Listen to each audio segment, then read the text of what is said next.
बिस्मिल्लाहिर्रहमानिर्रहीम।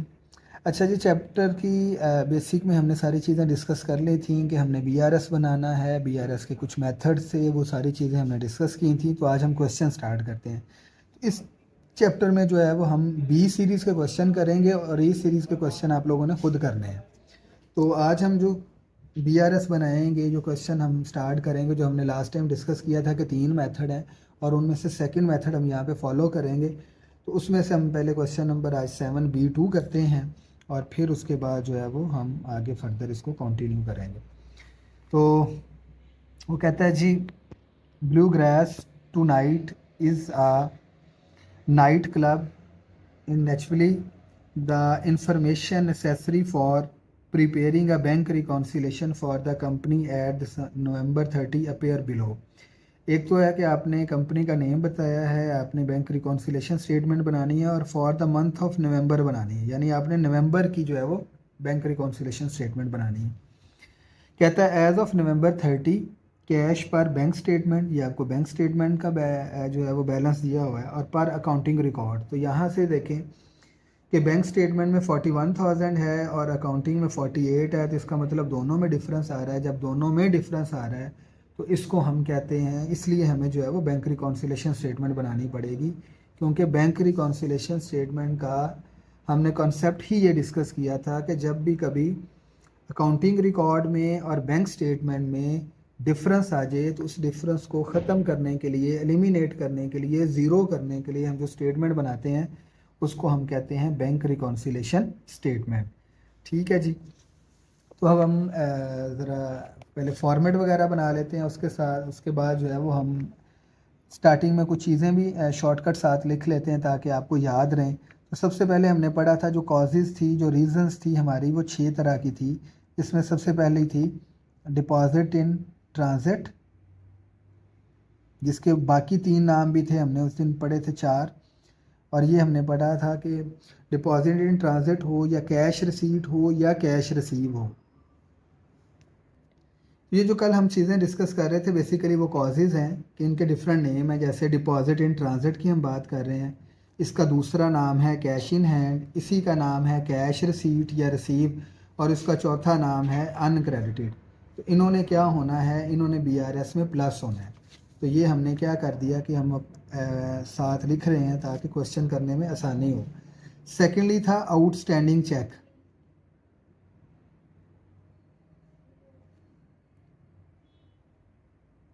तो outstanding check ने माइनस होना है। हमने कल पढ़ा भी था कि आउटस्टैंडिंग चेक हों, अनपेड चेक हों या अनप्रेजेंटेड चेक हों, इन्होंने माइनस होना है। ठीक है जी। और उसके बाद था थर्ड वन बैंक एरर।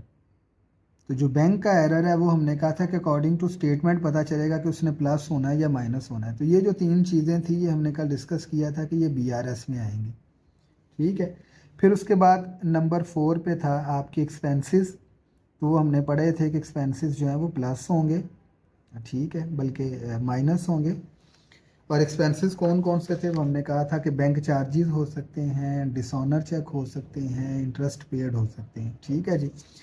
उसके बाद था नंबर 5 पे आपके पास इनकम है, इनकम आपकी प्लस होगी। तो हमने कहा था इनकम क्या हो सकती है, वो आपका इंटरेस्ट अर्नड हो सकता है, कोई डिविडेंड हो सकता है, या collection from account receivable to या नोट रिसीवेबल हो सकती है।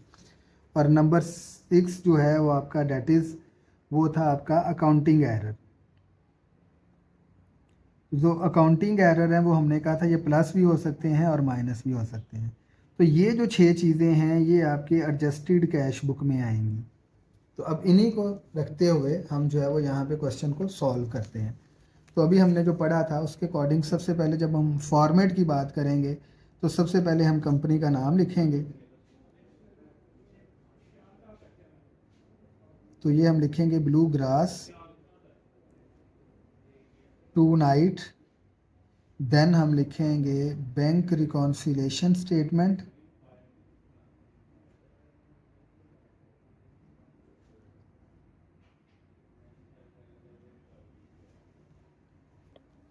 तो हम लिखेंगे जी फॉर द मंथ एंडेड, ठीक है जी, 30 नवंबर। तो हम यहाँ पे एक अपना बनाएंगे और उसमें हम लिख देंगे कि बैलेंस एज पर, ठीक है जी, बैंक स्टेटमेंट।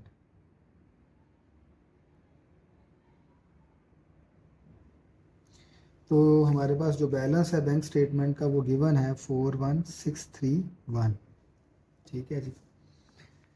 और इसी तरह से हम इसके साथ ही यहाँ पे बना लेंगे ब्लू ग्रास टू नाइट और bank reconciliation, adjusted cash book और for the month ended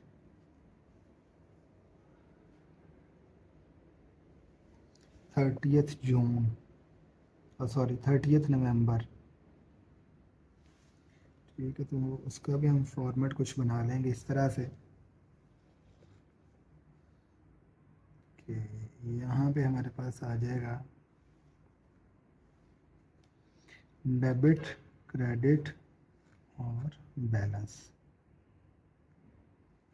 particular.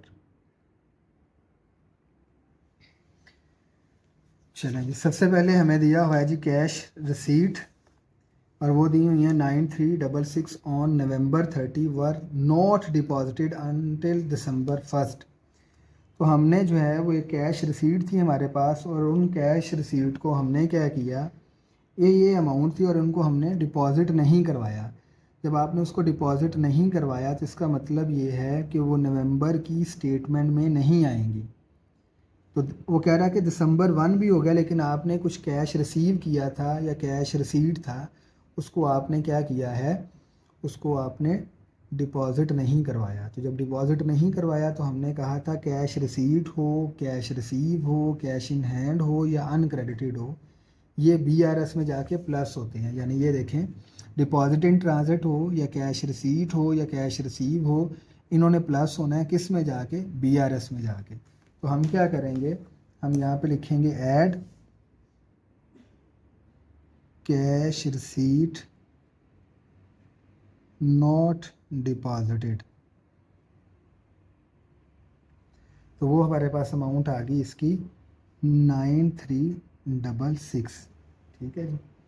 अच्छा जी, सेकंड है among the paid cheque return by the bank was a stolen cheque 1512 paid in error after Blue grass Tonight has officially noted the bank not make the payment, thus the payment of this check was a bank error and should not have been charged against blue to night bank account.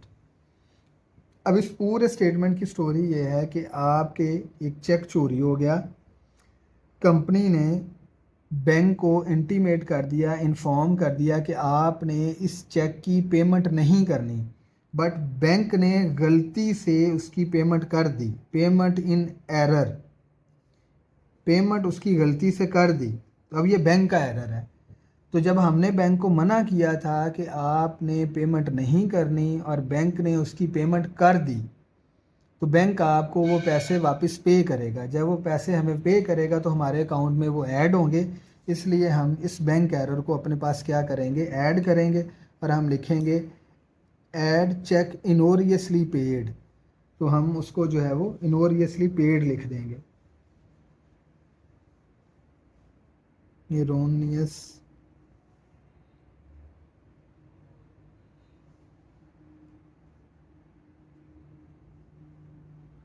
और वो check है हमारे पास 1512 का, ठीक है जी।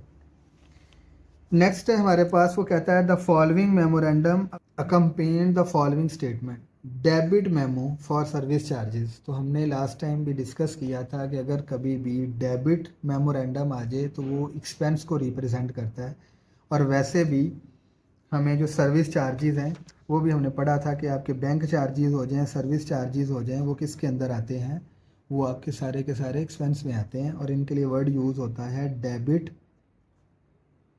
Memorandum या memoranda, और income के लिए वह यूज़ होता है क्रेडिट मेमोरेंडम।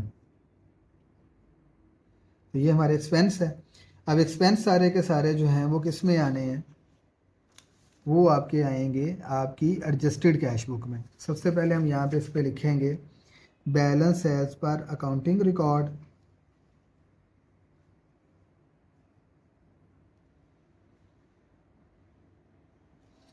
ठीक है, और वो हमें गिवन था एज पर अकाउंटिंग रिकॉर्ड पहली लाइन में ये वाला 48609।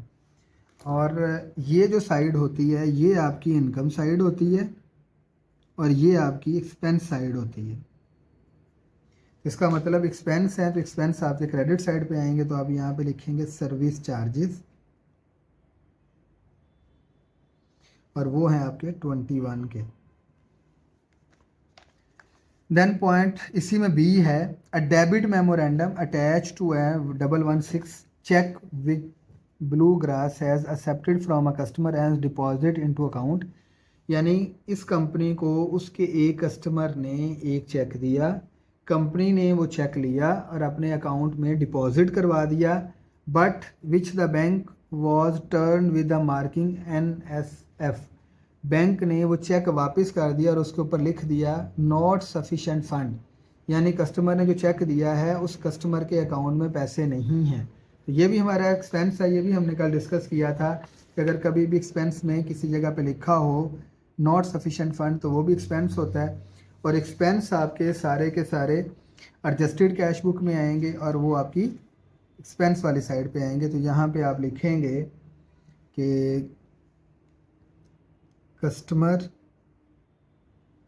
नॉट सफिशेंट फंड, अगर कस्टमर का नेम होगा तो हम लिख देंगे, तो ये भी हमारे पास आ जाएगा 1167। देन है जी सी, a credit memorandum of interest earned. तो ये हमने कहा था कि ये आपकी इनकम को रिप्रेजेंट करता है और इनकम आपकी सारी की सारी एडजस्टेड कैश बुक में आनी है और इनकम ने प्लस होना है, तो यहाँ पे आ जाएगी आपके पास। तो आप यहाँ पे लिखेंगे इंटरेस्ट अर्नड और वो है आपके पास डेट इज 135। उसके बाद लास्ट वन है जी, वो कहता था following cheque has been issued by the night club had not been paid, not paid. तो जो चेक नॉट पेड होते हैं ये हमने डिस्कस किया था कल, जो इतने भी नॉट पेड चेक हों यानी अनपेड हों या नॉट पेड हों एक ही बात है, नॉट पेड हों, आउटस्टैंडिंग हो, अनप्रेजेंटेड हों, इन्होंने माइनस होना है और माइनस कहाँ से होना है, जाके BRS से। तो ये तीनों चेक हैं, हम इनको क्या करेंगे, ऐड करेंगे और ऐड करने के बाद हम इनको यहाँ से लेस कर देंगे। तो अब यहाँ पे लिखेंगे लेस नॉट पेड चेक्स और वो तीन चेक हैं, पहला चेक है 2346, सेकंड है हमारे पास 1446 और थर्ड वन है 1161। तो इन तीनों को हम ऐड करेंगे और ऐड करने के बाद हम क्या करेंगे, इसको हम लेस कर देंगे। इन तीनों को जब हम ऐड करेंगे तो वो अमाउंट बनेगी 4953, तो ये लेस होनी है। तो अब क्या करेंगे, इन दोनों 1 2 3 ये इस बैलेंस में बाकी दो ऐड हो रहे हैं, इन दोनों को ऐड कर देंगे और ये जो माइनस हो रहा है इसको हम माइनस कर देंगे। तो माइनस करने के बाद जो हमारे पास आंसर आएगा डेट इज़ 47556 और इसको हम लिखेंगे करेक्टेड बैलेंस। ठीक है जी, हमने क्या किया, इस बैलेंस में इन दोनों को ऐड किया, ये दोनों ऐड हो रहे थे इनको ऐड किया, जो लेस हो रहा था उसको लेस किया और हमारे पास एक कैलकुलेशन आ गई।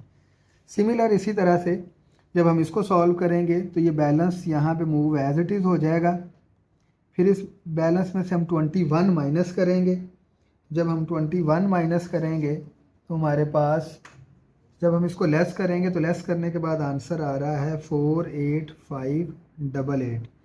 फिर इसमें से हम ये भी माइनस करेंगे 1167, तो हमारे पास आंसर आ जाएगा 47421 और फिर हम इसमें ऐड कर देंगे 135, तो ये आंसर आ जाएगा 47556। तो अगर एंड पे आपका ये वाला आंसर और आपका BRS का आंसर अगर आपस में मैच नहीं करते, टैली नहीं करते, तो आपका क्वेश्चन गलत होगा, और अगर ये आपस में टैली कर जाते हैं तो आपका आंसर बिल्कुल ठीक है। तो ये थी जी आपकी रिक्वायरमेंट कि आपने इस क्वेश्चन में करना क्या था। इसने कहा था कि आपने बैंक रिकॉन्सिलेशन स्टेटमेंट बनानी है। जब भी वो आपको बैंक रिकॉन्सिलेशन स्टेटमेंट बनाने को कहेगा तो आपने एडजस्टेड कैश बुक खुद ब खुद साथ ज़रूर बनानी है। अगर दोनों के बैलेंस टैली कर जाएंगे तो आपका क्वेश्चन ठीक है, अगर दोनों के टैली नहीं करेंगे तो आपका क्वेश्चन ठीक नहीं है। 7A2 आप लोगों ने खुद करना है, और इसमें किसी किस्म का आपका कोई क्वेश्चन हो तो आप कमेंट सेक्शन में जाके उसको ज़रूर पूछ सकते हैं, कोई प्रॉब्लम आ रही हो या किसी कॉन्सेप्ट का इशू हो। Thank you so much.